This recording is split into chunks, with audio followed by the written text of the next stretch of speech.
மகாநபியின் தலைமைத்துவம் போல் உலகம் எந்த காலத்திலும் பார்த்துவிட முடியாது.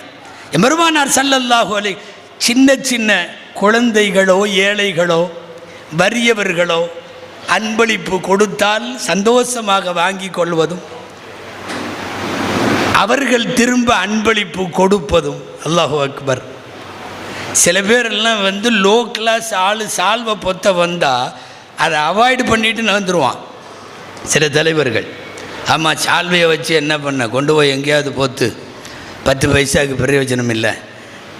யார் போர்த்துகிறார்களோ அதை பொறுத்து ஏழை எளியவர்கள் ஒரு உங்களுக்கு தெரியும், கிழவி ஒரு ஏழை கிழவி பெருமானார் மீது கொண்ட பேரன்பில் ஒரு ட்ரெஸ்ஸு தயார் பண்ணி பெருமானார் இதை போட வேண்டும் என்று அன்பளிப்பு செய்ய, அது அந்த காலத்தில் கோடுகள் போட்ட துணி அபாரமாக இருந்தது. ரசூல் ஸல்லல்லாஹு அலைஹி வஸல்லம் போட்டு பார்த்தாங்க, அழகாகவும் இருந்தது.